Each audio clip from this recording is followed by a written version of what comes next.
Iniciamos ahora con inflamación. Lo vamos a dividir en varias secciones para comprender más a fondo lo que actualmente conocemos y no esto de lo que se enseña tradicionalmente. Entonces, en este capítulo, en esta unidad de aprendizaje, en la primera vamos a ver los actores, que prácticamente son todos los tipos de leucocitos, porque cada uno realiza una función y cada uno tiene diferentes gránulos que dependiendo de la secreción de estos es como voy a tener la respuesta inflamatoria y el infiltrado va a ser de un tipo o de otro, ¿no? Por ejemplo, en seres inferiores tenemos estas tres capas igual que nosotros, pero en ellos no había un sistema circulatorio, lo que estudió Eli Mechnikov, por ejemplo, que eh, les colocaba eh, pedazos de madera, etcétera, pero en ellos no tenía este sistema circulatorio. Así es que es una gran diferencia, ya que un insecto, si se cae muchas 100 veces su altura, no le va a pasar nada ni se va a inflamar de alguna pata. En cambio, nosotros basta un trauma menor para tener el proceso inflamatorio, ¿no? Siempre se nos regaña que a la inflamación hay que decirle proceso inflamatorio, sin embargo, cualquier reacción del cuerpo humano es un proceso, así es que no pasa nada. Y en seres inferiores, este fondo negro es lo que equivalente a nuestros tejidos blandos, los proteoglicanos o fibras colágenas, nada más que en etapas inferiores prácticamente esto era una gelatina que se llama mesoglea. Y en esa mesoglea existen principalmente macrófagos, ellos todavía no tienen otro tipo de leucocitos a diferencia de los seres más evolucionados como nosotros. Pero eso implica muchas cosas, así es que si aquí entraba un antígeno, estos fagocitaban in situ, no se movían de ahí, a diferencia de nosotros que tenemos todo este problema. El, y otra cosa es que en seres inferiores es la única célula, el macrófago, y simplemente resuelve todos los problemas con la fagocitosis, pero nosotros tenemos que defendernos de otros microorganismos más patógenos que prácticamente es el 1% de todo este libro de infectología, es el 1% de todos los microorganismos que existen. Es decir, los patógenos representan el 1%, los microorganismos no patógenos el 99%, y son de los que nos defendemos a diario y no nos enteramos, ni siquiera nos da fiebre porque este mecanismo de fagocitosis es muy efectivo en este tipo de microorganismos no patógenos. Sin embargo, ese 1% que me sobra es por eso que tengo que desarrollar todo este sistema y los 14 o 15 tipos de leucocitos, no 5 o 3 como siempre nos enseñan, ya que cada uno tiene especificidad y nos defiende de algún microorganismo en particular. Si nos preguntáramos para qué me sirven los leucocitos, básicamente para dos cosas: para defenderme de las infecciones y del cáncer. En este caso, este es un cáncer. Este es un paciente que vimos un poquito antes de que iniciara la pandemia. Si hubiera llegado en el momento de que nos empezaron a llegar pacientes con COVID, esto se hubiera confundido. Este es el antes y les voy a presentar el después. Noten los pulmones, que todavía hay aire. Sin embargo, llegó antes de fallecer con esto, que prácticamente no sé cómo respiraba, pero no sé si el paciente se perdió o por qué no se realizó una biopsia anteriormente. Entonces, nosotros hicimos una incisión aquí y tomamos muestras de los tres lóbulos, obteniendo estas células en media hora, y el diagnóstico: un adenocarcinoma, estas células grandes con anaplasia incluso y núcleos prominentes.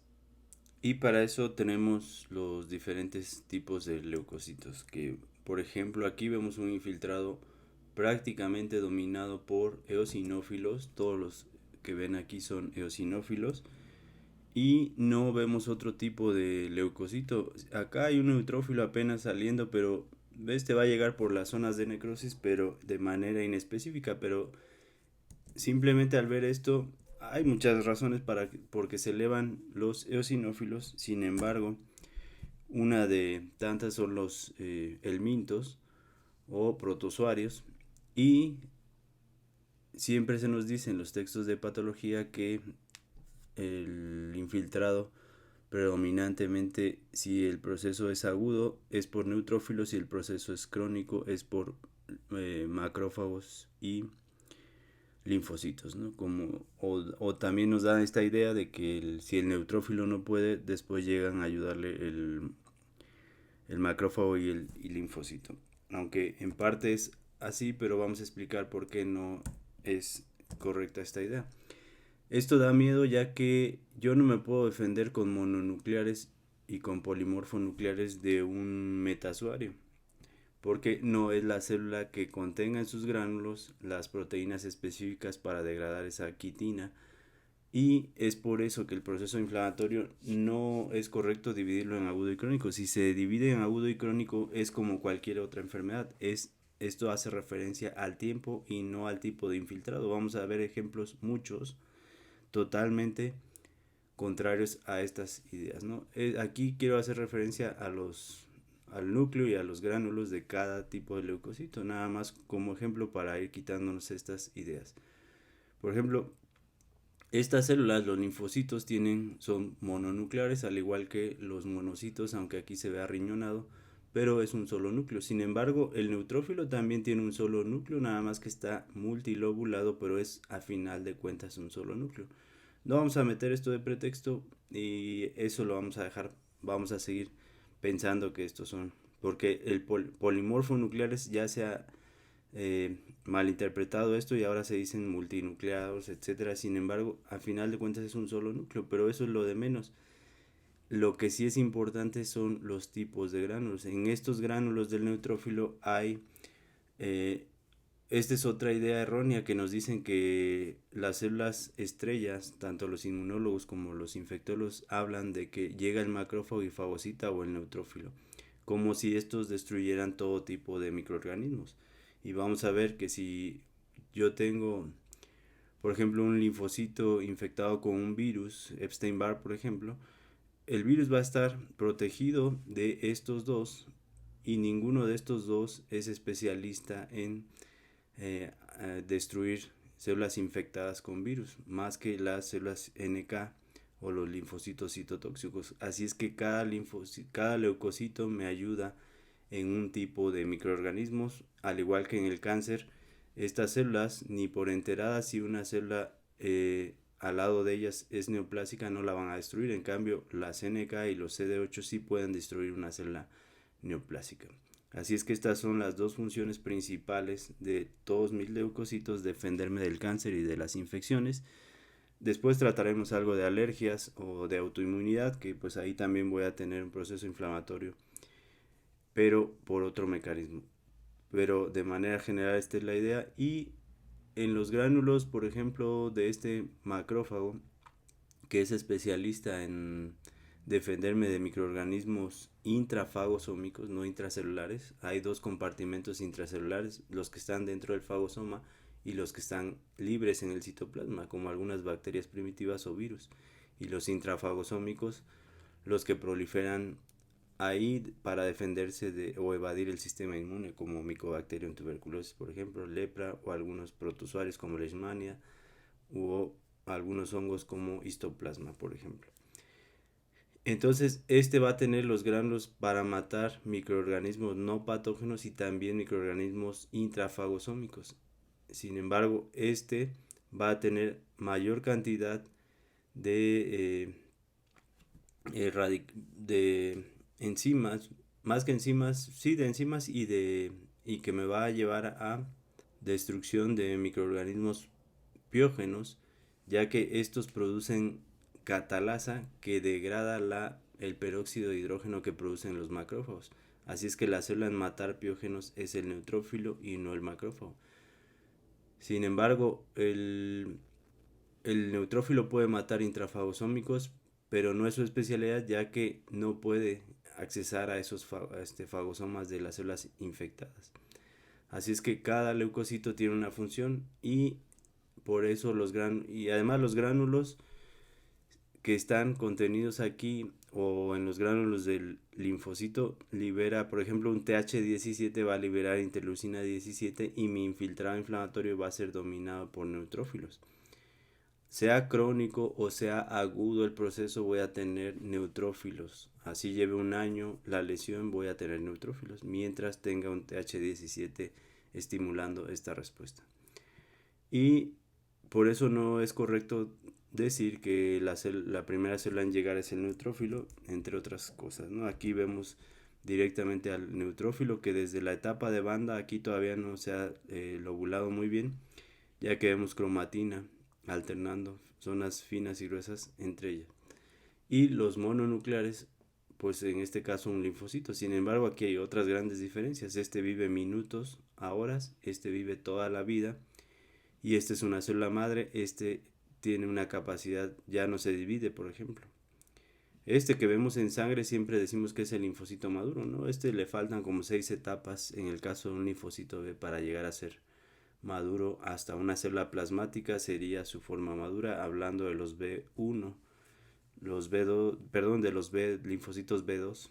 Los B1 se transforman a lo que la literatura llama linfocito plasmocitoide, que a final de cuentas es una célula plasmática, pero pequeña y más redonda, como veremos. Entonces cada tipo de leucocito me defiende de un microorganismo en particular. Aquí vemos cualquier mucosa o cualquier tejido, hay células residentes ahí. Por ejemplo, esta es una célula plasmática, al igual que esta. Estos son capilares. Aquí hay otro capilar. Y este puede ser un macrófago con esta tinción de paz. Pero los mastocitos o células cebadas también se pueden teñir porque esos gránulos también son positivos a esta tinción. Pero lo que quiero dejar aquí en claro es que hay células que normalmente viven en el tejido, así es que si somos estrictos, pues desde un inicio estas células ya viven ahí, no es que llegue primero el neutrófilo, es más, estas son las que despiertan la respuesta inflamatoria, como veremos, ¿no? Para que llegue un neutrófilo acá tiene que haber daño del epitelio y hay epitelios que liberan también citocinas que atraen neutrófilos, y si este no fuera el caso, simplemente cada célula del epitelio pues tiene membranas como cualquier célula, y todos los derivados del metabolismo del ácido araquidónico también atraen neutrófilos, ¿no? Pero mientras yo no tenga células cebadas que abran esas vénulas para que estos lleguen, que vamos a ver que es importante ya que esto está demostrado en ratones que se les lesiona la diferenciación a células cebadas y a basófilos, pues no llevan a cabo una respuesta inflamatoria adecuada. Así es que cada leucocito me defiende estos. Aquí vemos células cebadas, las más moradas, se ven inmediatamente. Células plasmáticas, linfocitos, eosinófilos, es decir, tengo una mezcla y cada uno tiene una función en especial. Es más, los eosinófilos casi siempre están cercanos a una célula cebada, no siempre, pero vamos a ver cómo se autoestimulan estos ya cuando lleguemos a esta fase. Aquí tenemos un tejido, este es un capilar grande o vénula. A este detalle no se aprecia bien, pero quiero rescatar que estas células que estoy señalando son macrófagos residentes de ahí. Es difícil verlos, pero en este caso se ven muy bien. Y estos también liberarán interleucina 8, por ejemplo, para atraer neutrófilos a la zona. Es decir, este ya está aquí, aquí ya viene un neutrófilo, pero no entiendo, nunca he entendido por qué siempre dicen que el neutrófilo es la primera célula en llegar. Vamos a ver que en procesos virales también esto no se cumple, y es lógico porque ahí lo que yo quiero es ir y destruir a la célula infectada con virus. El neutrófilo, aunque pase cerca de esta, ni siquiera la va a reconocer. Otra cosa que hay que decir es que todos los leucocitos funcionan acá en el tejido, no funcionan en la sangre. Vamos a ver algunos exceptos, por ejemplo, en un sitio de trombosis sí se han visto monocitos transformándose a macrófagos, incluso funcionando, lo mismo que los neutrófilos. Pero vean este vaso tan grande que ni siquiera es de calibre mayor, sino de mediano calibre. Todo lo azul es lo que llamo íntima, todo lo rosa para fines prácticos media, y todo lo gris de acá afuera es la adventicia. Entonces un leucocito no va a atravesar todas estas capas. Aquí lo vemos más a detalle. Este es la luz, este es un neutrófilo, no puede atravesar todo esto. Este es la adventicia y la capa muscular. Ni siquiera llegaría acá porque aquí se van a atorar. Así es que estos siempre salen por vasos que ya no tienen capa muscular. Por ejemplo, aquí en las arteritis o vasculitis de mediano o calibre o de calibre mayor como la afección de la aorta, pues ustedes no van a ver migrando un neutrófilo de aquí hasta acá. Esos salen por estos vasos pequeños que es la vasa vasorum y es como funcionan las vasculitis, porque muchos piensan que sale directamente de la sangre a destruir la pared de la aorta, por ejemplo. Ese es un concepto importante a tener en cuenta. Y otro, ya veremos ahorita que toquemos las vénulas. Esta es una arteriola, aún así noten el calibre tiene dos capas de células musculares por fuera del endotelio. Aún así esto sigue siendo difícil de atravesar y es por eso que requerimos de capilares o vénulas.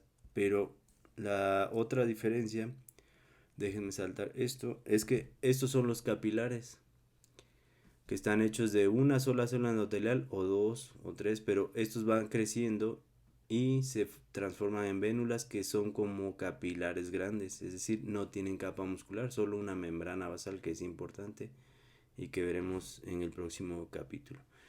Y aquí tampoco se salen los neutrófilos a menos que sea una sepsis, pero por una razón importante, ya que estas células endoteliales de los capilares, pues la función más importante que llevan a cabo es el intercambio de estos metabolitos, pero otra cosa importante, estas no tienen receptores de histamina como tal, y también nos estimulan los cuerpos de Weibel-Palade a que expresen moléculas de adhesión y es por esta razón, y esto se ha medido también.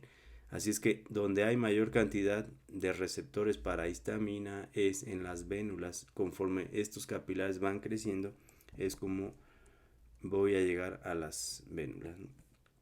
Y esta imagen que salté, aquí vemos una célula cebada muy azul con sus gránulos y un eosinófilo muy anaranjado, ¿no? Y el contraste, vemos cada gránulo por gránulo de este eosinófilo anaranjado dirigiéndose a estimular a esta y viceversa, gránulos morados estimulando al eosinófilo. Después lo diré en detalle, pero esto va a ser importante cuando lleguemos a las alergias, por ejemplo. Esta foto es muy bonita y explica muy bien por qué en los procesos alérgicos puedo tener aumento o algo de basofilia y de eosinofilia, ¿no? Nada más que la basofilia generalmente no la vemos reflejada en la biometría hemática y menos las células cebadas, ya que las células cebadas sí está demostrado que se dividen en el tejido y aunque puedo tener de origen sanguíneo, no, es una diferenciación dual al igual que los macrófagos. Entonces es el sitio, aquí vemos dos células cebadas, esta está más borrosa, pero estimulando a este endotelio a expresar estas moléculas de adhesión para que estos neutrófilos se adhieran o se marginen. Una cosa es marginación y otra cosa es marginación y todos los pasos a seguir. ¿Por qué lo digo? Porque los libros nada más dicen que el primer paso es la marginación, luego el rolling y luego la transmigración. Pero lo que no nos dicen es que es normal que se marginen los neutrófilos y se sigan de largo y regresan otra vez y se marginen y no salgan y se sigan otra vez. ¿Cuándo es que van a salir? Cuando estas células se estimulan y expresan otro tipo de interleucinas o el macrófago del tejido también hace que estas uniones sean más fuertes y hasta entonces salen, y esto va a ser importante a la hora de interpretar en la biometría hemática. Aquí vemos una arteriola, seguirían los capilares y después las vénulas. Aquí se ve muy bien el endotelio porque se despegó del tejido y se ve prácticamente lo delgado que es el citoplasma, aunque sí se ha demostrado la transmigración transendotelial a través del citoplasma de una célula endotelial. Lo normal es que haya separación de esta célula endotelial y esta para que entre ese espacio pasen, como vemos aquí, esta es una célula endotelial y esta es otra. Entonces entre este espacio va a migrar el leucocito que tenga que salir, porque en los libros también siempre ponen al neutrófilo. Les voy a mostrar fotos donde salen eosinófilos, salen linfocitos, salen monocitos, porque esto que vamos a decir para el neutrófilo funciona para cualquier tipo de leucocito. Por eso pensamos siempre que solo las células estrella en la inflamación son los mononucleares y los polimorfonucleares. Sin embargo, tenemos 16 o más tipos de leucocitos y hablamos de clonas más pequeñas que me defienden cada uno de ciertos microorganismos, y de eso depende mi respuesta inflamatoria, no lo que siempre han dicho. Y ya tenemos bastantes evidencias para seguir repitiendo esto. Esto nosotros lo explicamos desde hace 15 años, pero veo que no ha cambiado. Entonces la histamina va a tener un efecto en la arteriola y otro en la vénula. Estas aminas tienen 5 efectos principales, ahorita me voy a referir a 3, que en conjunto a esos 5 les decimos vasoactivas, por eso se llaman aminas vasoactivas, ¿no? El mejor ejemplo, la histamina, o la sustancia H antiguamente conocida. Y a nivel arteriolar o metaarteriolas, pues va a contraer este músculo liso. Lo que va a hacer es como un efecto de exprimir, porque a nivel venular va a vasodilatar y también va a aumentar la permeabilidad al separar, ya que las células endoteliales también se contraen. Estas que vemos aquí delgaditas se contraen porque tienen filamentos de actina, sin necesidad de que una capa muscular las contraiga, ¿no? Es decir, la propia célula endotelial, estas dos, se contraen y en medio voy a tener este espacio por donde va a salir el leucocito que tenga que salir, no solamente el neutrófilo. Entonces, estos efectos, por eso decimos que esto explica la hiperemia. Después veremos exclusivamente un capítulo sobre los signos de inflamación. Ahorita es el primer tema de la introducción. Entonces, este es el chiste. Comprimir aquí, pero acá vasodilatar y a la vez abrir entre célula endotelial y célula endotelial espacios que permitan la salida. Mide una micra más o menos este espacio, y el neutrófilo mide 10-12 micras. Así es que se tienen que deformar bastante para salir por ese espacio de una micra. Y no es raro, ya que tenemos capilares que miden una micra o menos y los leucocitos se aplastan al igual que los eritrocitos. Por eso son tan flexibles. Así es que pueden salir a través de una micra y esos espacios se pueden ver, ya que una micra es visible, es del tamaño de una bacteria promedio.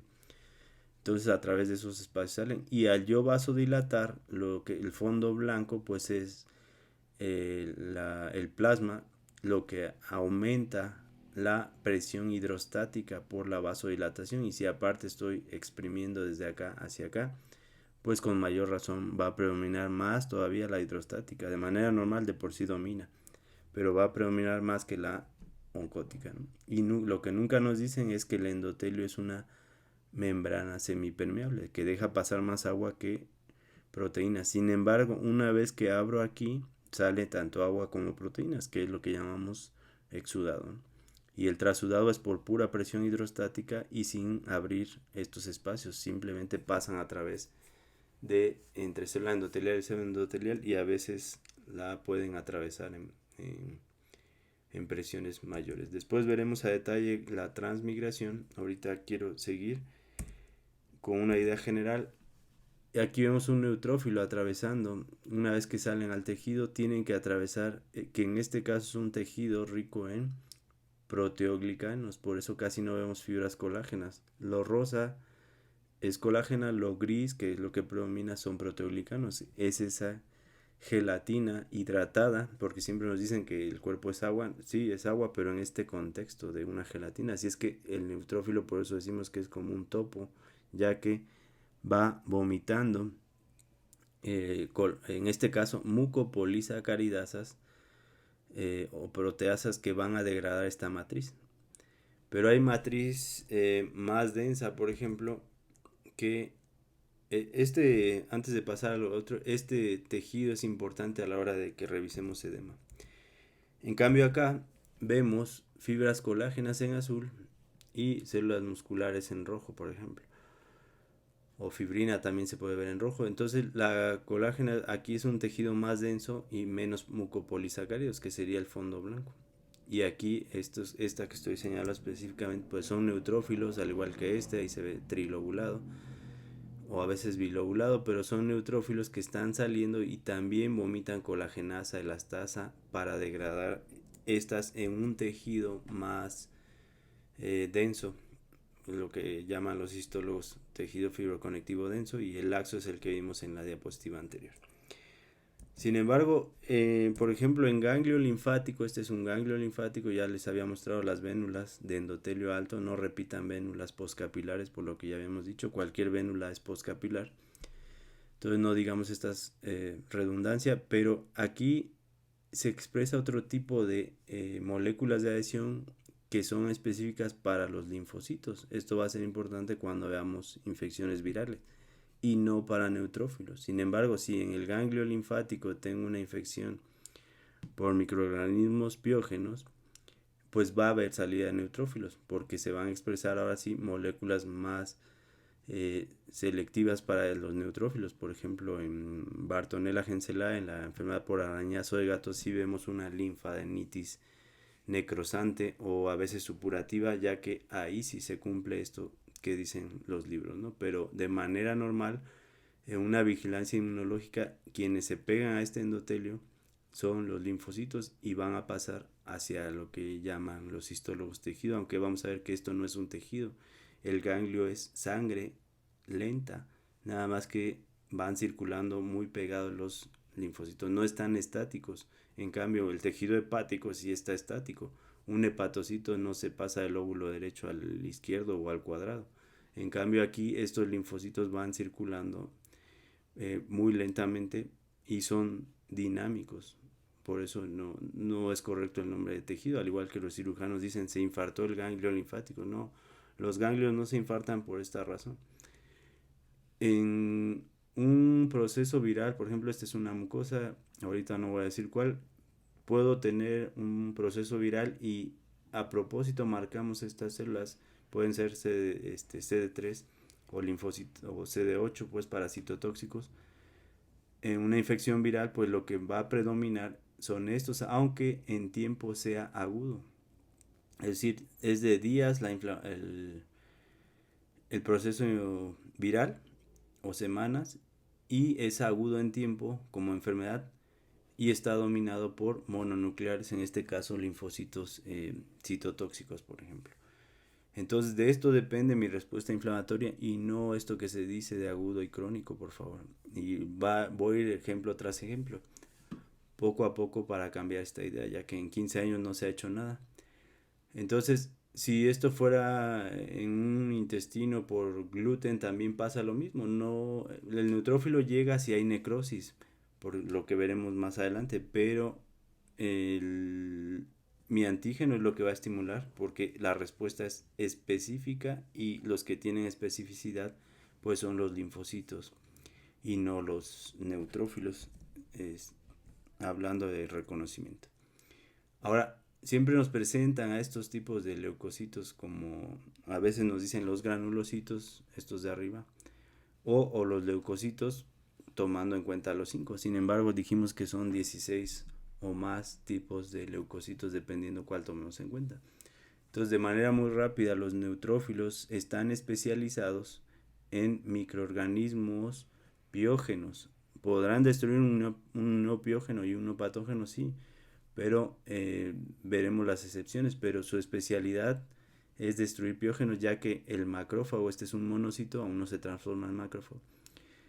Ya vimos que secreta poca cantidad de peróxido de hidrógeno, en cambio este secreta altísimas cantidades de peróxido al grado de que este muere en el proceso. Este vive meses o años, este vive minutos a horas una vez que sale a actuar. Aquí ya lo hemos segmentado, a diferencia del que les mostré, pero aún así desde la etapa de banda ya es funcional. En cambio el monocito no, tiene que transformarse en macrófago, y este es otro dato que siempre nos dicen que todas las células de la sangre son totalmente maduras, y no. Se cumple en el neutrófilo, en el basófilo, en el eosinófilo. En el monocito no, ¿por qué? Porque este se tiene que transformar a macrófago en el tejido. Todavía le falta un paso, vamos a decir, de maduración, y a este, si es un B, le faltan 6 pasos, y si es un T, le faltan 2 o 3 pasos. Así es que esta no es una célula madura, ni esta. Y estas de acá podríamos decir que ya son funcionales. Este tiene una prima hermana que es la célula cebada. Algunos dicen que en el tejido se transforma a célula cebada. Sin embargo, vamos a ver que todas las evidencias apuntan a que son células primas hermanas, así como el macrófago y el osteoclasto. Es más, secretan sustancias muy parecidas, pero todas las evidencias eh, son más a favor de que son dos estirpes diferentes, ¿no? Y se ve muy bien porque los gránulos de estos son irregulares, son más fuertes en tinción, eh, alargados algunos, en cambio en la célula cebada es todo lo contrario, como veremos. Hay más evidencias, pero ahorita no es para discutirlo. El eosinófilo se especializa, este se especializa en el Mintos, por ejemplo. Ahorita iremos uno por uno, dependiendo a qué se vaya a diferenciar, y de intrafagosómicos. Así es que todas las células actúan en el tejido y la sangre solo se utiliza para transportarse y no todas son maduras. Por ejemplo, el macrófago, aquí vemos un pulmón, este es un alveolo, este es otro alveolo, este es otro alveolo y estos son los septos que dividen este alveolo. Aquí vemos eritrocitos circulando en este capilar tan delgado que se ve también el citoplasma, pero vean este es un monocito, esto no está en los libros tampoco, no hay una imagen donde muestren cómo el monocito, su núcleo arriñonado, fíjense bien, se va a transformar una vez saliendo de este capilar a el macrófago, que es este que estamos viendo acá en la flecha.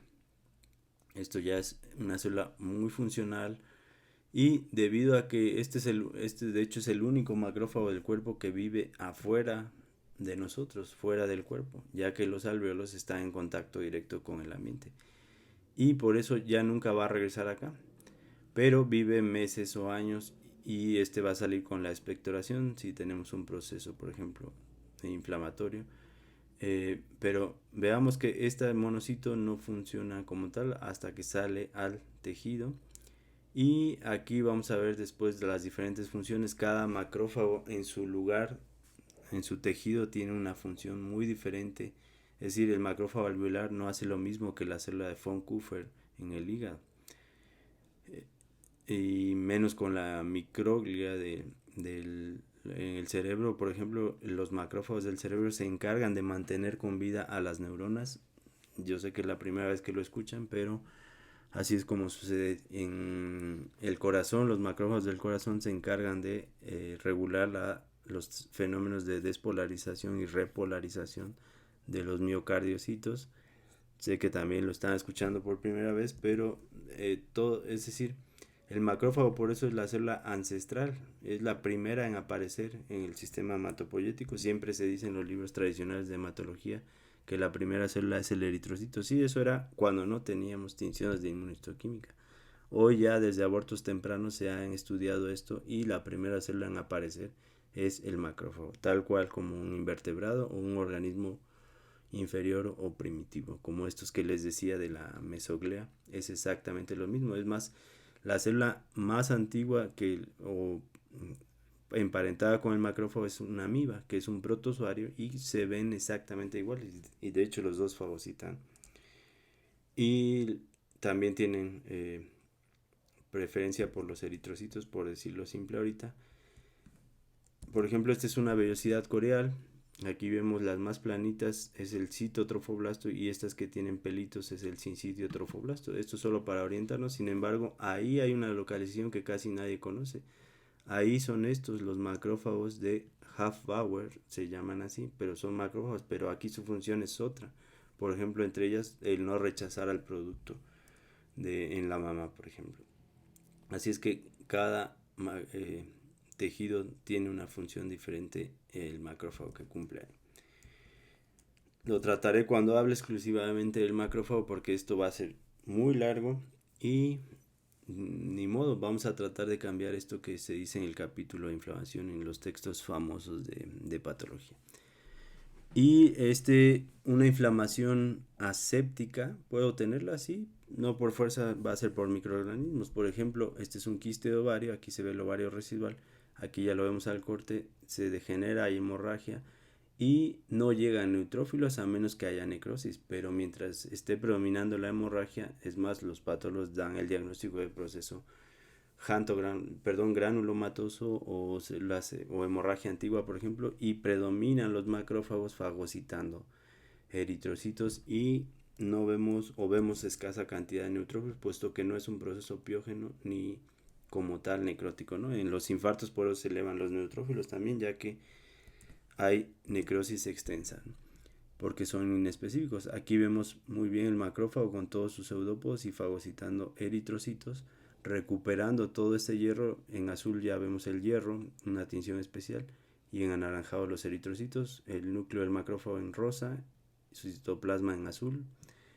Así es que quien no distinga estos colores pues no va a comprender la imagen adecuadamente. Y por ahí vemos perdido un neutrófilo, pero decíamos que estos llegan, o es normal que se marginen y patrullen, pero llegan de manera inespecífica y no es la primera célula en llegar. En este caso el macrófago siempre estuvo ahí hasta que tengo algo de necrosis en ese quiste y llega el neutrófilo. Así es que vayámonos quitando estos conceptos. Y para la parte clínica esto es muy importante o de la mayor importancia, porque siempre sobre todo los cirujanos o los internistas, están al pendiente de la famosa leucocitosis. Y un punto importante, por eso insistí en que se marginan de manera normal sin salir los neutrófilos, por ejemplo.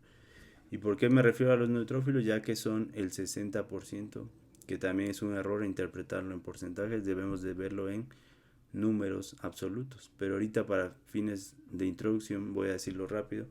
Como es la célula predominante, pues es la que va siempre a salir, y esto lo entiende un niño. Si yo tengo un tubo hueco lleno de canicas y de diferentes colores y yo pongo al 70% de canicas de un solo color, pues y abro ese tubo, pues las primeras en salir van a ser las que predominen ahí, en este caso los neutrófilos. Pero ya vimos, vamos a ir viendo poco a poco esto. Entonces, si decíamos que es normal que se marginen, en realidad esta cifra es engañosa, ya que vamos a quitar estos 500 que vamos a suponer que son los demás leucocitos, y vamos a decir que este paciente tiene 7000 de ya 7000 neutrófilos.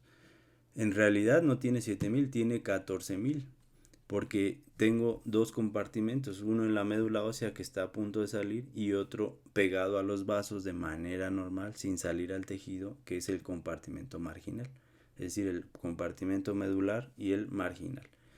Entonces es normal que tenga 14000, y esto también se lo pueden comprobar y se ha comprobado. Es decir, ustedes inyectan adrenalina, se despegan esas uniones de la marginación y en minutos se eleva al doble la cifra, porque es normal esto. Y esto en la práctica hay pacientes, por ejemplo el síndrome de bata blanca, que el paciente se estresa con ver al médico, libera adrenalina y en un ratito eleva a 14000 y se le diagnostica leucocitosis. Y esto es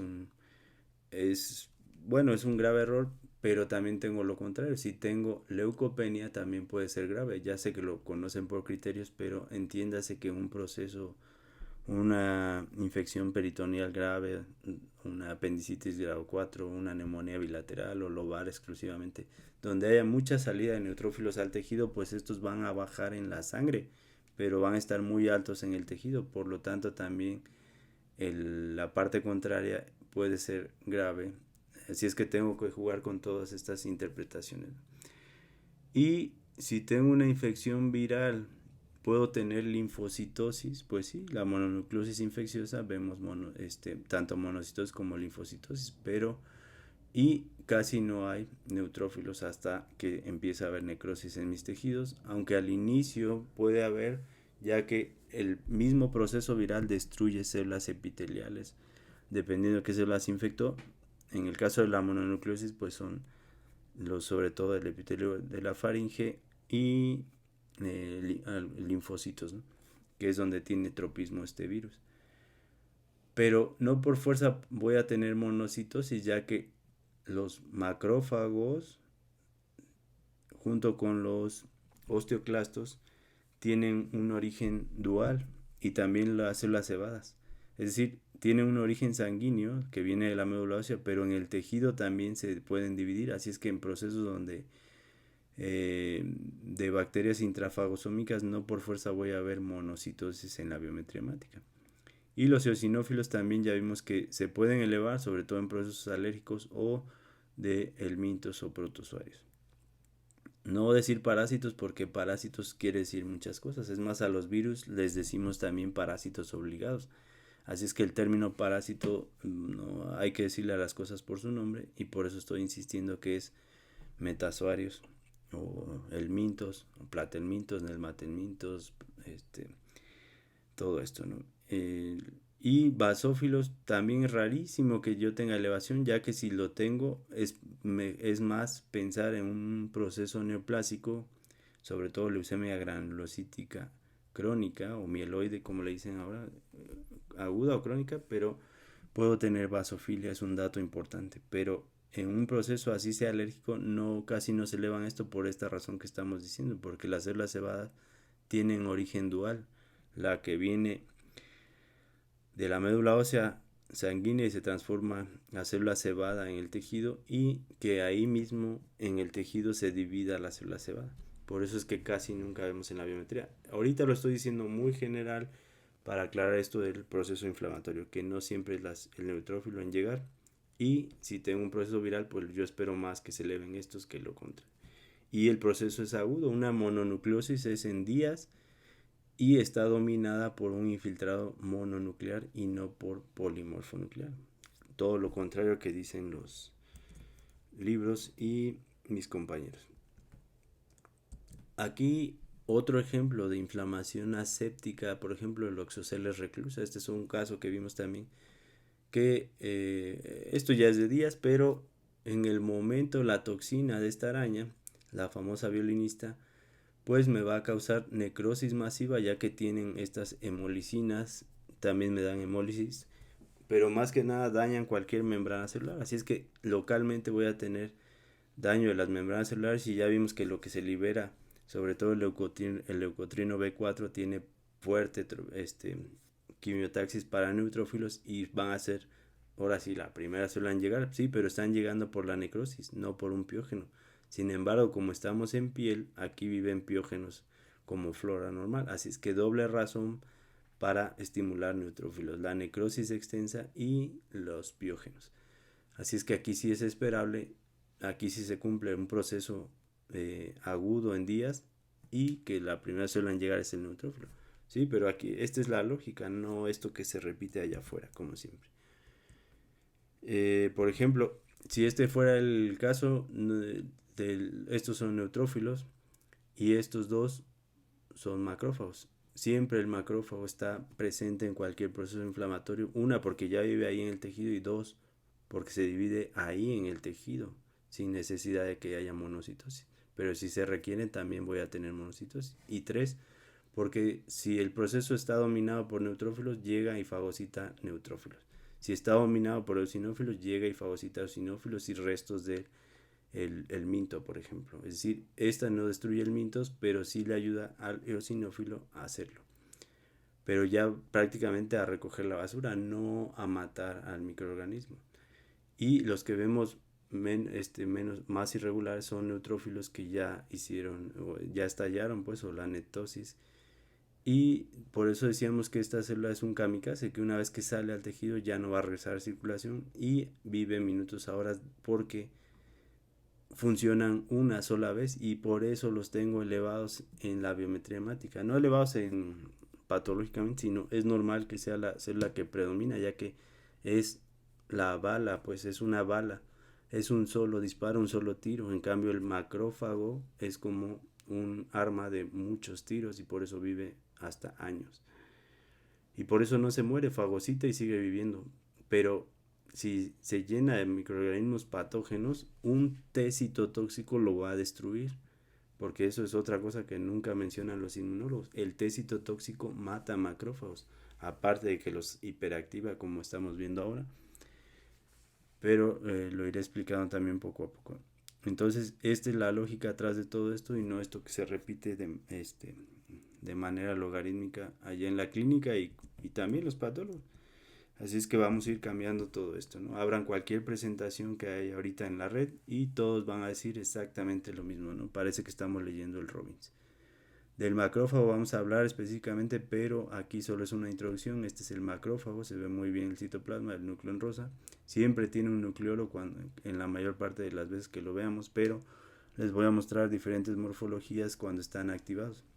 Aquí estaba colado, ir recuperando ese hierro que decíamos, pero también se puede multinuclear, como ya vimos, ¿no? Que se parece al osteoclasto, al fin son primos hermanos. Aquí vemos un granuloma, por ejemplo, de los que llamamos no inmune. Este sería el cuerpo extraño. Vean otra vez la forma de Pac-Man. Y este rufleado le dicen. La traducción pues sería múltiples pseudópodos. O algunos les dicen enojados. Aunque el macrófago se puede autoestimular con interleucina 12, por ejemplo, generalmente no es tan efectivo como un macrófago verdaderamente enojado, que son los angry, por ejemplo, ¿no? Los que llamaban antiguamente los macrófagos enojados. Pero ahí requiero a un T cooperador que lo estimule. Aquí ya vemos cómo cerró esto y en 3 dimensiones sí va a contener el cuerpo extraño, a degradar. No como vimos en el osteoclasto, que era una falsa imagen de que lo englobaba, la matriz ósea o cartilaginosa. Pero si yo a este macrófago lo estimulo con un T cooperador, después hablaré de esto, pero supongamos que ya lo estimulé, este macrófago ahora tiene 800 veces mayor capacidad destructiva que al inicio. Y este es el chiste. En un granuloma no inmune como el que les acabo de mostrar, pues no requiero toda esta presentación. En cambio, en microorganismos intrafagosómicos, que es de lo que me defiende exclusivamente el macrófago, pues les va a presentar el antígeno, este que vemos en amarillo, al un T cooperador, que este tiene que reconocer también, lo veremos hasta inmuno, a través de estas moléculas MHC2. Y con todo, para convencerlo, pues le presenta con estos correceptores B7 con CD28, que lo explicaremos también después. Esto sería inhibición, pero supongamos que tengo la estimulación, entonces este va a ser muy destructivo en ahora que funcione. Por ejemplo, para dejarlo claro, esto que estoy señalando, vean aquí nada más, no se pierdan en toda la imagen, es un macrófago multinucleado, aquí está su núcleo, pero tiene un microorganismo intrafagosómico. Pero este es de un paciente inmunocompetente, porque le busco por todos lados y no encuentro más microorganismos más que este. Este es criptococo, por ejemplo. Y los macrófagos de aquí, de la vecindad, por ejemplo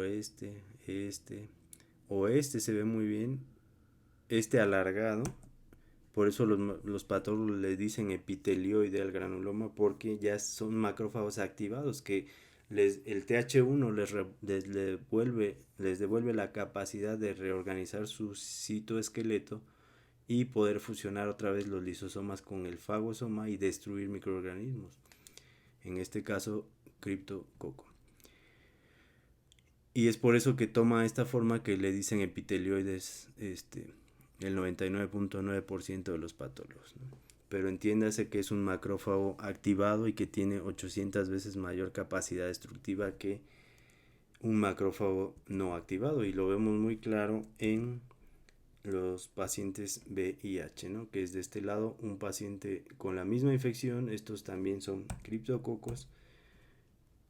Todas estas esferas redondas son criptococos, lo mismo que acá, pero acá sí están repletos de este microorganismo. Esto que señalo es todo el macrófago, y dentro del macrófago hay múltiples fagolisosomas, pero no se están fusionando adecuadamente los lisosomas para destruir, y por estos microorganismos proliferan o viven dentro del macrófago, evadiendo así la respuesta inmune. Y vean los macrófagos que no están activados, no hay como tal epitelioides, y el microorganismo prolifera. Aquí ya se destruyó este macrófago, se liberan y vuelven a infectar, y están así constantemente evadiendo la respuesta inmune.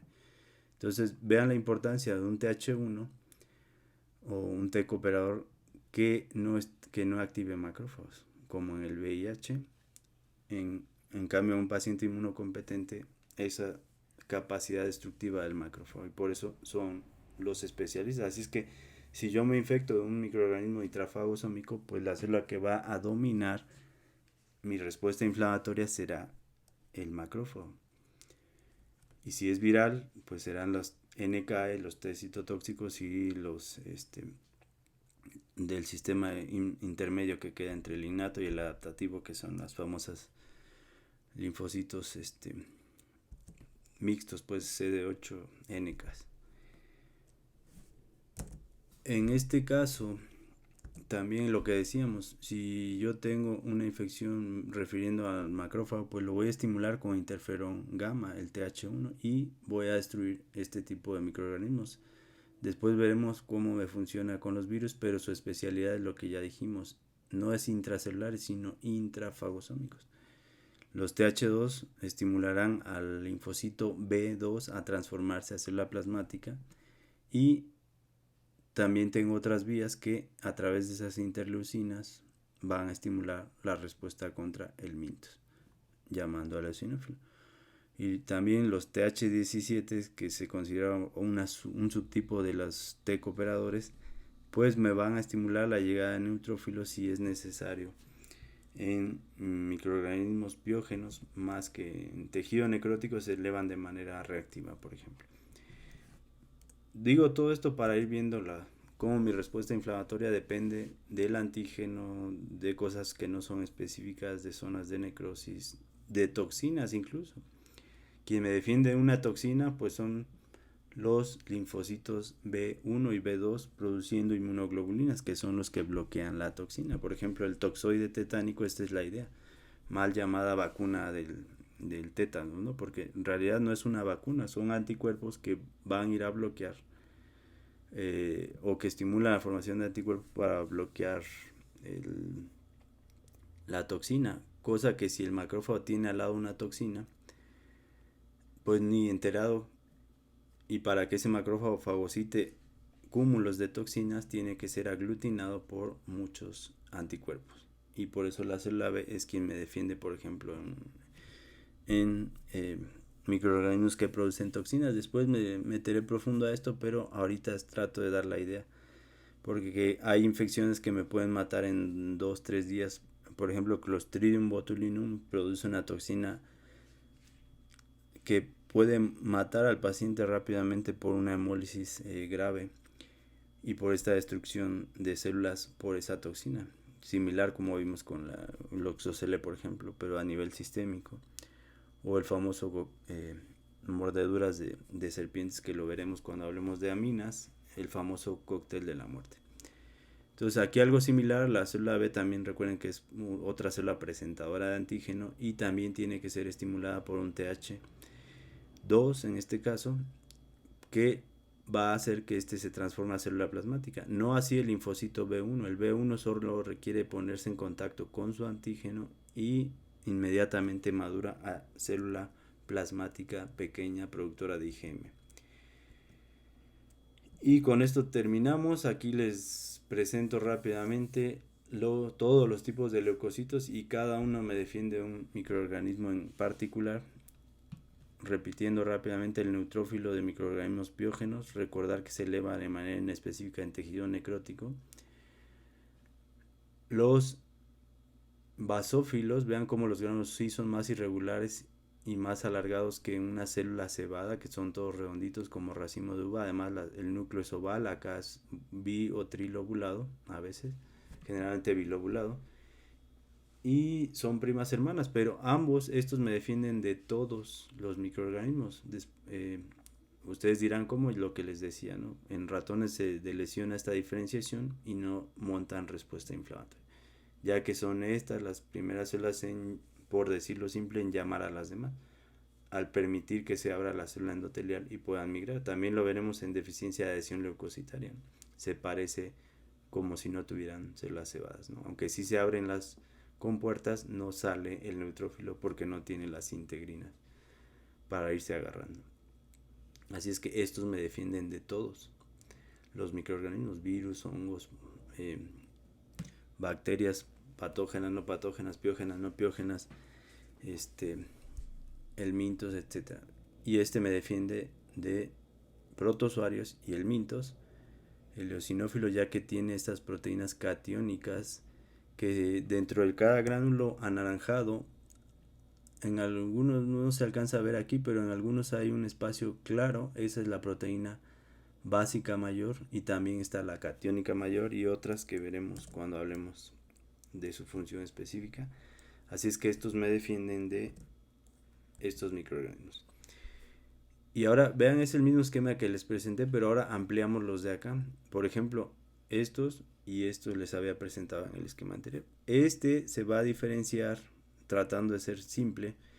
Quien ya existe con este es la célula citotóxica, que es más redondita, que cuando se ven estas prolongaciones lo más probable es que sea un T activado, pero la célula NK ya existe y se ve exactamente igual como esta, nada más que un poco más redonda, y con estos gránulos que tienen granzimas, perforinas, granulolisinas y ligando de Fas, que ya lo vimos, para matar por contacto directo. Por ejemplo, estos dos eritrocitos, podríamos decir que esta es la sinapsis que está virtiendo sus perforinas para hacerle hoyos y por ahí meter las granzimas, y las granulolisinas se pueden meter por ahí también, o incluso atravesar directamente la membrana. O bien el ligando de Fas, aunque los eritrocitos no tienen, no expresan estas moléculas, pero suponiendo que es otra célula, una célula infectada con virus o con bacterias primitivas que viven en el citoplasma y que tiene que ser destruida la célula porque ya no hay otra forma de destruir al microorganismo, como algunas riquecias, clamidias, por ejemplo. Entonces, esta me defiende de virus y de bacterias intracitoplásmicas, y se puede diferenciar a un linfocito más efectivo con estas mismas funciones, que es el CD8 o citotóxico. Vean cómo madura y se ve muy grande, algunos lo confunden con monocitos, pero se ven muy bien estos gránulos que van a liberar exactamente con el mismo contenido acá, pero este es específico contra un antígeno, este es más del sistema innato y destruye por otro tipo de reconocimiento. La ventaja de este es que ya está presente. Este tiene que madurar en días para defenderme más, de manera más efectiva. Lo mismo para los linfocitos T cooperadores, que este es el T cooperador por si no lo conocían. Abran bien los ojos también, porque en los atlas no hay buenas fotos de todas estas células que les estoy presentando, y aquí se los dejo para que vayan y lo comprueben. Abran cualquier atlas, y es más, ni siquiera muestran algunas que ahorita les voy a enseñar. Entonces este es un T activado, a veces se ven así también, pero cuando tienen menos gránulos y los marcamos, generalmente por eso sabemos que son T cooperadores, TH1 y TH2. Es más, en la mononucleosis son estos los que llaman Downy cells, linfocitos atípicos, irritativos, etcétera. Entonces no son más que T activados, pero T maduros ya. Cuando son inmaduros tienen esta morfología. Es más, una célula madre del sistema hematopoyético tiene esta morfología, por eso no es correcto decirle que el linfocito que vemos en sangre de manera normal es un maduro. Les faltan muchos pasos. Yo marcaba estas células madre en placenta, por ejemplo, con CD34 y CD117, y tenían esta morfología, así es que no por fuerza es un linfocito. Pero bueno, esta es la célula madura. El TH1, ¿a qué me ayuda? El TH1 ya lo vimos, ayuda al macrófago a ser 800 veces más efectivo y a reensamblar todo el sistema. El TH2 ayuda a un linfocito con estas características a transformarse a célula plasmática, productora de anticuerpos de alta afinidad, los que tardan 7 a 10 días. En cambio, los de 2 días o de 24 horas es esta, que es como una célula plasmática pero pequeña. Esta es más redonda, más pequeña, y produce IgM. Esta es más grande, con más pseudópodos, menos redonda, Golgi más prominente que este, y 2 o 3 veces más grande que esta. Aquí porque están esquemáticamente, pareciera que están igual en tamaño, no, este es más grande todavía que este ni siquiera cabe a la mitad de aquí. Y este produce sobre todo IgG, IgA, ¿no? La IgD y la IgE vamos a ver que es algo más patológico un, que algo normal, pues, en mi defensa. Así es que esta es la función de los TH1 y TH2, y aquí podríamos meter a los TH17 y otros subtipos más pequeños, pero a grandes rasgos estos son los que me definen, ¿no? Y si es un TH17, pues va a ayudar a atraer neutrófilos a ese tejido. Así es que mi respuesta inflamatoria depende de todo esto. Y finalmente los monocitos, que están, esto sí está ya muy comprobado, ya no hay otro. En primera, tienen diferenciación dual, células que viven en el tejido y ahí se diferencian. Y dos, las que vienen de la médula ósea viajan en sangre y salen al tejido y se transforman a estas cuatro. Es decir, ya es un monocito comprometido a una línea o estimulado con diferente tipo de interleucinas a que se transforma a esto. Esto sí ya está comprobado tanto de manera normal en animales, en humanos e incluso de la patología humana. Hay enfermedades que explican todo esto, sobre todo neoplásicas. Entonces, este se va a transformar el típico a un macrófago, y ya veremos lo que hace un macrófago, vean todos los pseudópodos y todo lo que pueden hacer. Y son células transductoras de señales en los tejidos. No quítense esta idea de que es una célula exclusiva para fagocitar y que fagocita inespecíficamente lo que le pongan. No, perdón por los inmunólogos, veremos todo esto y para no perdernos en el panorama general. Y estos también se pueden transformar a célula dendrítica plasmocitoide. Vean bien porque luego no hay imágenes de esto. Entonces estas, para estar seguros, hay que marcarlas obviamente con CD123. Pero estos de quién me defienden, de intrafagosómicos. Estos me defienden de prácticamente todos, pero su función es más especializada en virus, ya que tienen receptores para ácidos nucleicos virales o RNA o DNA, y sensan y secretan sobre todo interferón alfa, no gamma. El interferón alfa para potenciar la respuesta contra virus. De estos también reportamos ya de las primeras neoplasias que aquí en México. Y estos también se pueden transformar a célula dendrítica, a la que conocemos todos, la de Langerhans, aunque hay otra que es la de Nosal, que ya les presentaré después, pero la de Nosal es de origen mesodérmico y es como un tipo estromal e inmoviliza antígenos, no los presenta, aunque decimos luego que se presentan, pero ya veremos en inmuno. Pero esta sí es la que vemos en piel, en mucosas y en todos los órganos, en el intersticio de todos los órganos. El que se hayan, Paul Langerhans las describió en la piel y en las mucosas, pero en realidad existen en el intersticio de todos los órganos, y ese es el chiste, que si un antígeno ahí entra, también se especializa sobre todo en virus, aunque puede presentar bacterias también. Y lo digo ¿por qué? Porque son pinocíticas, así es que toman tragos de plasma pequeños donde van virus y los presentan. Viajan por un vaso linfático y ahí se llaman células veladas y llegan al ganglio y se llaman células interdigitantes, pero es la misma célula porque los libros a veces creen que la de Langerhans es una y la interdigitante del ganglio es otra, es la misma viajando. Y cuando va viajando se llama velada, por esos pseudópodos que se les ven. Pero aquí es rarísimo ver, menos del 1% de las células de la médula ósea tienen esta morfología y casi nunca se encuentran, pero se confunden con células endoteliales, pero aquí es claro que no es, ya que tienen múltiples pseudópodos. Además tienen esta indentación en el núcleo, que es característica de las células dendríticas de Langerhans. Entonces, esta también, para estar seguros, habría que marcarla con Langerina o con S100 o con otros marcadores para estar seguros, pero esta morfología es de una célula dendrítica de Langerhans en su etapa captadora. Y finalmente, esta me defiende sobre todo de virus, aunque ya vimos que puede ser de, de otros microorganismos, ¿no? Pero principalmente de virus estas.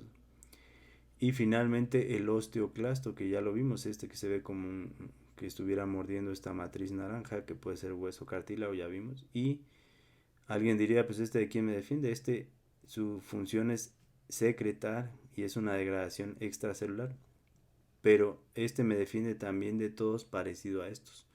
Estos abren los vasos sanguíneos, este permite que haya cavidad medular. Si no hubiera cavidad medular no existirían todos estos. Y alguien podría pensar que estamos bromeando, pero esto también está comprobado y hay muchísimas enfermedades que son las osteopetrosis, que es un grupo grande de enfermedades, que estos pacientes no funcionan bien sus osteoclastos o por ejemplo el ligando de Rank y no se hay diferenciación como tal a osteoclastos y no tienen patente la cavidad medular y tienen infecciones de cualquier tipo de microorganismo. Así es que no es una defensa directa que mate un microorganismo especial, así como estos tampoco. Aunque sí se ha visto que estas pueden fagocitar y presentar también, pero no es su función. Estas células me matan en minutos si están hiperactivadas, desde un proceso alérgico o una leucemia que degranula espontáneamente me mata por un choque anafiláctico. Por eso decimos que esta es la célula asesina, me mata más que cualquiera de estas, ¿no? Y esta pues es más lento porque no hay cavidad medular, se llena de hueso la cavidad medular, no hay quien degrade ni remodele esa cavidad y me infecto de todos. Así es que vean cómo está dominada mi respuesta inflamatoria. Y ya para terminar, los macrófagos, si mi respuesta inflamatoria está dominada por eosinófilos, siempre están ahí los macrófagos para degradar eosinófilos que ya cumplieron su función o bien restos de el minto, por ejemplo. Si es un proceso dominado por estas células plasmáticas, pues también esta es otra enfermedad que después les diré, pero nada más quiero rescatar esta imagen para decirles. Y otro concepto de lo de granuloma, los patólogos siempre dicen que un granuloma es un cúmulo de macrófagos con necrosis central y rodeado de un anillo de linfocitos. No, ese es un granuloma típico de, sobre todo de tuberculosis, aunque exactamente igual se ve en hongos y no nada más histológico, se ve imagenológico también. Esto que llamamos, que antiguamente le decían un cavernoma de la tuberculosis, puede ser un criptococoma, es decir, se ve el mismo patrón, por eso no hay que pedir solo sin Nielsen, hay que demostrar otro tipo de bacterias. Pero el concepto de granuloma va más allá, es decir, cuando yo tengo predominantemente un tipo de células, que aquí vemos puras células plasmáticas, le digo granuloma de células plasmáticas. Si veo puros eosinófilos, le digo granuloma eosinofílico. Si veo puros neutrófilos incluso, también hay granuloma neutrofílico, es decir, el concepto de granuloma es cuando una célula predomina, no esto que se dice. Es más, cuando veo puros macrófagos, sobre todo espumosos, le digo xantogranuloma. Cuando es a cuerpo extraño es otro el nombre, así es que granuloma no es nada más decir macrófagos epitelioides con necrosis central y linfocitos. Se están refiriendo a la tuberculosis, ¿no? Mis compañeros patólogos. Así es que si no están desapareciendo muchas enfermedades y dicen que el concepto de granuloma está limitado a la tuberculosis, ¿no? El granuloma de células plasmáticas que vemos sobre todo en cavidad oral, por ejemplo. El granuloma eosinofílico, aunque puede ser neoplásico, pero hay neoplasias de células dendríticas que tienen secundariamente elevación de eosinófilos y no son malignas, ni siquiera verdaderas neoplasias, aunque la OMS la categoriza como, o la pone como en categoría de neoplasias, perdón. Eh, Perdón, faltaba esto. Entonces, nada más son ejemplos para que vean cómo un proceso inflamatorio agudo nos dicen que está lleno de neutrófilos. Pues no, un rechazo agudo que dura un par de días a unas semanas está lleno de linfocitos, pues sí, porque va a rechazar antígenos específicos. Así es que el infiltrado inflamatorio está constituido por linfocitos, aunque mi proceso sea agudo. Lo mismo algunas dermatitis por contacto, aunque si hay necrosis en esas dermatitis, algunas sí producen necrosis, voy a tener neutrófilos, pero la mayoría son mononucleares y el proceso es agudo. Lo mismo para esto, es un choque tóxico, necrosis epidérmica tóxica, por ejemplo, o Steven Johnson o todo este espectro que se ve desde el eritema multiforme, pueden tener neutrófilos cuando hay necrosis extensa, pero su base es en parte inmunológica y también está lleno de mononucleares, aunque mi proceso sea agudo. Y parvovirus pues no se diga, es un virus y la infección dura una semana o dos, se cura en dos, pero dura una semana. Y si yo veo la médula ósea está lleno de linfocitos tratando de destruir a este virus, y no, y no le digo crónico, aunque sean mononucleares, es un proceso agudo, ¿no? Y viceversa acá puedo tener un proceso crónico de más de 3 meses, es la definición que da la OMS, algunos dicen de mes y medio, no importa, sino quiero decir que me voy a ir a los extremos, tengo una enfermedad que sea de un año, la úlcera del diabético, están con un año con su úlcera, o más incluso, y siempre está llena de neutrófilos porque tengo dos estímulos, uno los piógenos que viven ahí y dos la necrosis constante de ese tejido, así es que aunque el proceso sea crónico en tiempo, está lleno de neutrófilos. Lo mismo candidiasis mucocutánea, sobre todo donde veamos cándida, por ejemplo algodoncillo, que antes se usaba este término, o la vaginal, siempre voy a ver esta secreción blanca o blanco amarillento o blanco verde, porque siempre asocian amarillo con eh, otras bacterias como en vaginosis bacteriana, pero no por fuerza, dependiendo la oxidación de la mieloperoxidasa va a tomar ese color, ¿no? Pero este es un error en la clínica. En los hospitales de gineco todo el tiempo están recetando esto e incluso nos obligaban a recetar lo mismo, simplemente ver un flujo blanco, ¿no? El flujo blanco puede ser causado incluso por bacterias piógenas y no por fuerza van a recibir antimicóticos y siempre dan esto, ¿no? Cuando ya esto es resistente, pues ya empiezan a probar otros medicamentos, ¿no? El caso que tuvimos fue una paciente que ya había visitado a 3 ginecólogos, todos indicaban prácticamente el mismo tratamiento, óvulos y sistémico, pero todo iba contra cándida, ¿no? Por esto que se dice que la clínica lo es todo, y resultó que era una infección por clamidia y lo resolvimos nada más dando este antibiótico dicloxa, por ejemplo, doxiciclina, perdón, y se resolvió el caso inmediatamente. Aunque vamos a ver que clamidia puede remitir nuevamente y hay que repetir el tratamiento, pero lo pongo como ejemplo para esto que se dice siempre de que veo flujo blanco y inmediatamente pienso en cándida. Y cándida, aunque es un hongo, se comporta como piógeno y por eso vamos a ver siempre neutrófilos en todos los procesos que tenga candidiasis. Si hay candidiasis, no de 2 semanas. El paciente está todo el año también con su cándida y todo el tiempo tiene neutrófilos, aunque mi proceso sea crónico.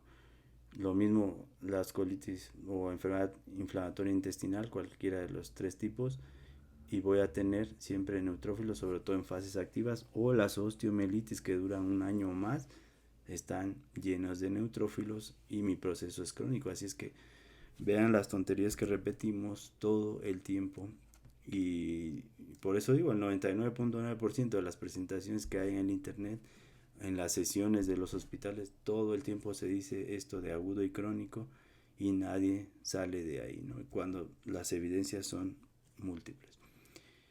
Perdón, y aquí una última cosa, como quieren o como dicen los libros, pues sí, a veces sí coincide que en un proceso agudo en tiempo tengo infiltrado de neutrófilos, como siempre dicen, ¿no? Por ejemplo, en un impétigo o en una piel escaldada, este síndrome de piel escaldada o de choque tóxico, pues todo esto de ectima, erisipelas, como ahí hay bichos piógenos, pues aunque es agudo, o sea, se hace una úlcera, por ejemplo, una fascitis necrosante o una lesión aguda en tiempo y aguda como lo quieren ver los libros, ¿no? Pero recuerden que los libros son cuadrados.